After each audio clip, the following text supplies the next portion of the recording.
Hi, Jackie Hitchin here again.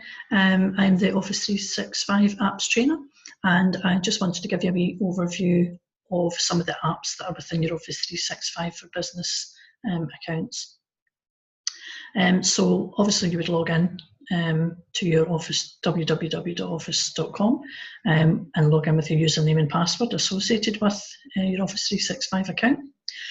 So your apps should be sitting here. So you've got the standard Outlook, Word, Excel, PowerPoint, etc.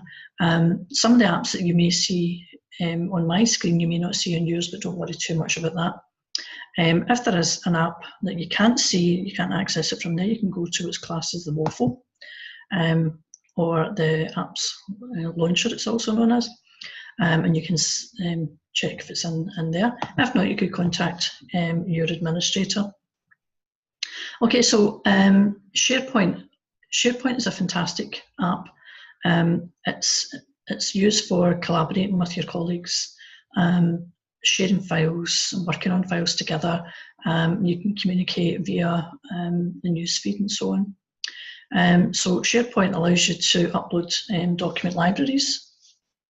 So you're effectively creating what's known as a SharePoint site. The site can then host all the documentation, all videos, anything that you need to, links to websites and so on that you need to get access to can be stored within the SharePoint site. SharePoint sites can be created for the whole organisation, so there's an intranet site so that everyone can access all the relevant documentation.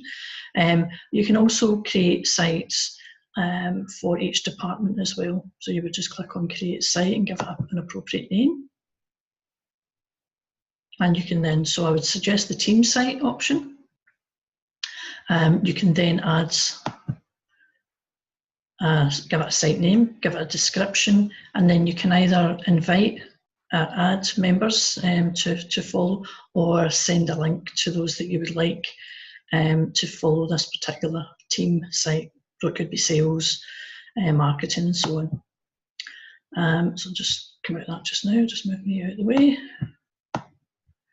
So I'll close that just now.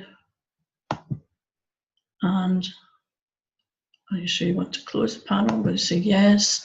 So here are some sites that I've created so far.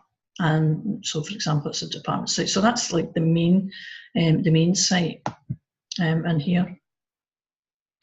You can also create subsites within the main site as well. So you've got a document library, files within there.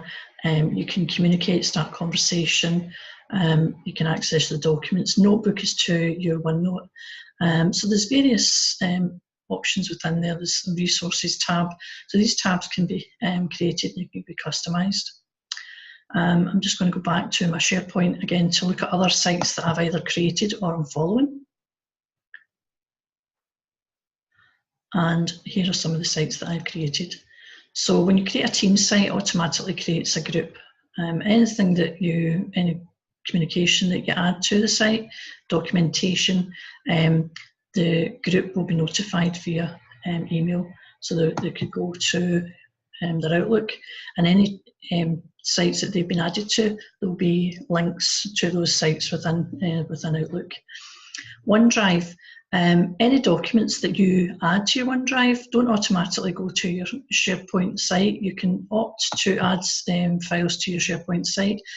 That means that anyone that's on that particular site or following that site can access those documents, and you can share the documents and work on the documents together, or you can check the document out. So there's lots of different things that you can do within that. But if you upload a file to SharePoint, it also gets uploaded to OneDrive.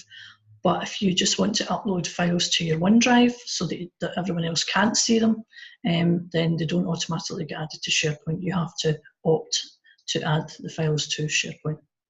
So that's just a little demonstration on SharePoint. I hope you found it helpful.